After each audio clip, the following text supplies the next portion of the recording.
Now here is a huge bonus tip that a lot of people don't know about. In many jurisdictions, if you are in police custody when you get taken to the hospital, that county or that jurisdiction gets stuck with the medical bills instead of you.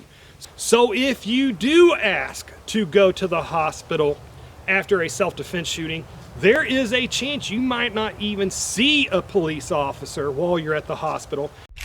Today, you are going to learn why you should always request to the police to automatically go to the hospital after you have been forced to shoot somebody in self-defense, even if you are not injured. And for some reason, this is a controversial subject. So let's jump into it. Ethical Preparedness, 50 caliber, freedom siege! So after watching today's video, if you are not convinced that you should automatically be taken to the hospital after you have been forced to shoot somebody in self-defense, even if you are not injured, then I don't know what to tell you. But first, for new viewers that might be to this channel, here's my background. I am a 20-year law enforcement veteran, plus I have also been unfortunately forced into a self-defense police action shooting myself, so all the information that I give to you in today's video is from real life experience. You've defended yourself against an armed attacker. Now you have to worry about prison and/or million-dollar lawsuits. For me and my family, I trust Firearms Legal Protection. From their 24-hour hotline, where you can call an actual attorney who will begin heading your way, to the expert attorneys they provide to fight for you in court. Use the link below to get a discount when you become a member. So let's use a scenario to really drive the message of this video home. Let's say that you are in a grocery store parking lot. A bad guy comes up and pulls a knife out on you. You shoot him in self-defense. 911 has been called. The police have arrived. Now, because there is a dead body there, the police are going to have a lot of questions for you. Now, if you belong to a legal self-defense association like Firearms Legal Protection, your attorney will do all of the talking on your behalf because they will send an attorney to your scene to start dealing with the police again on your behalf. But if you don't belong to some type of a legal self-defense association, I've always said that a good thing to say to the police is to say the simple statement of the bad guy did X, whatever it was that put you in fear for your life. Then say, I was in fear for my life, so I defended myself. Now I don't wish to answer any more questions without my attorney present, and I wish to be taken to the hospital. So now whenever I say that last part, and I wish to be taken to the hospital, I get a lot of intrigue from other people, and then also disagreements both online and also in real life of why, if you're not injured, why do you ask to be taken to the hospital? Doesn't that open you up to more questions from the police or whatever the reasoning is? And folks, all I got to say is really just hear me out in this video and then use what I say with what your thoughts are, and then put them both together and make your own informed decision on this subject. So here is reason number one. Unless you have been personally involved in an actual self-defense shooting or something like that, you're just not going to truly understand or appreciate how much your adrenaline is going to shoot through the roof.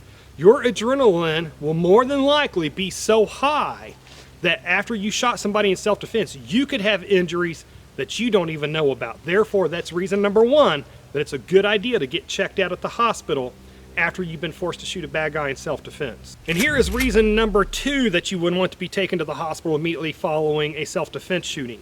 Not only will your adrenaline be through the roof, but also your heart rate and your blood pressure will be through the roof also, and maybe even for hours after that self-defense shooting occurred. Here's a little personal example. After me and my beat partner's self-defense shooting, for hours afterward, our heart rate and our blood pressure and everything was up so high. Again, for hours afterwards, we were sweating like we had just ran a marathon. And my heart rate was, again, so high. My blood pressure was so high. My ears were red and warm for, I think, 3 or 4 hours after that event.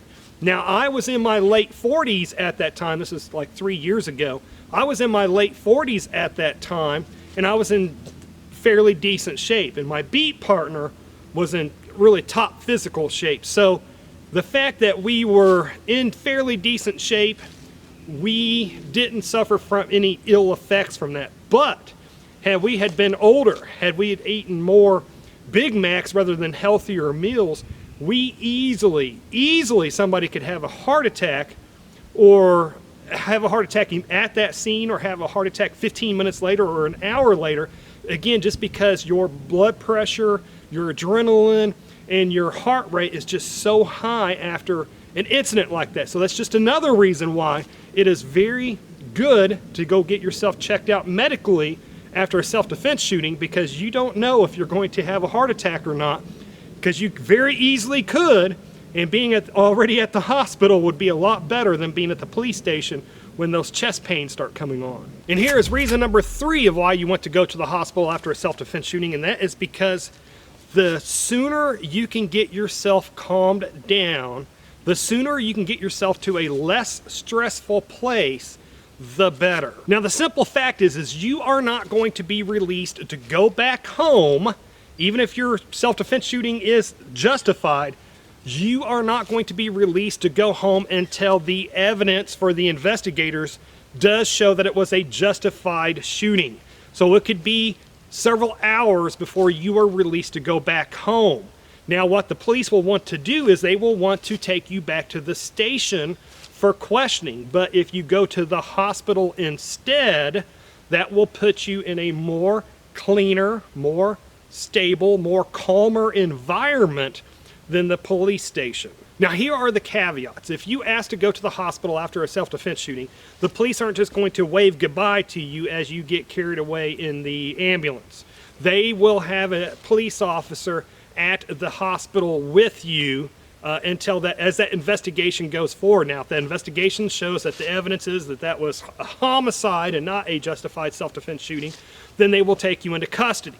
And then if the evidence while you're at the hospital shows that it was a justified self-defense shooting, then the police officer, then you will be released from police custody. And then while you are there, you don't want to say anything about the shooting to any hospital staff. I don't know exactly what the doctor-patient confidentiality stuff, I don't know anything about that. Just don't say anything about that shooting except to your attorney. Also, you really want to try not to get taken to the same hospital that the attacker that you shot gets taken to. I have actually known of other police officers that's been involved in police action shootings, and they both ended up at the same emergency room with only that curtain separating them, where the officer that was being checked out could hear on the other side of that curtain the doctors on the other side of that curtain trying to save that attacker's life. And that, again, that is not a calming environment to be in. Now, here is a huge bonus tip that a lot of people don't know about. In many jurisdictions, in many areas, now of course this might vary from area to area, but in many areas,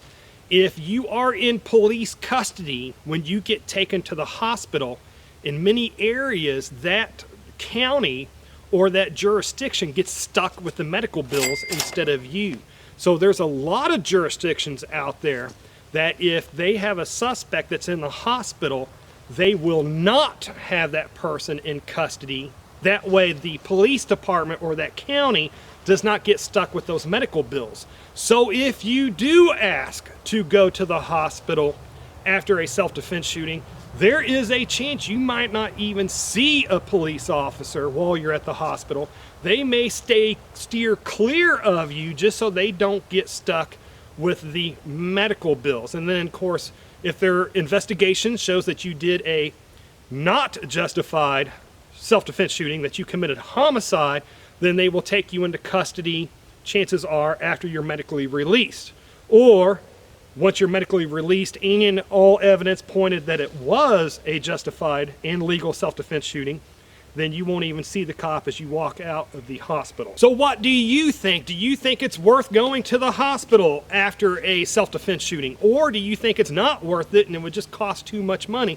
Do me a favor and comment down below with your thoughts on this. And I haven't quite figured out what I'm going to title this video. So if the title or the thumbnail says that the police don't want you to know this, that is true, because the investigator would prefer that you not go to the hospital because he wants to find out as much information as he can, as soon as he can after the shooting. And to learn how to avoid the interrogation the police are going to want to try to do to you after you've shot a bad guy in self-defense, and to learn how to get yourself home quicker, then click on the video that should be appearing on the screen just about now to learn that powerful knowledge. Anyways, folks, this is enough internet for me today. It is time for me to go train. And folks, if you made it this far, hey, thank you very much for watching. And I pray that you have a good night.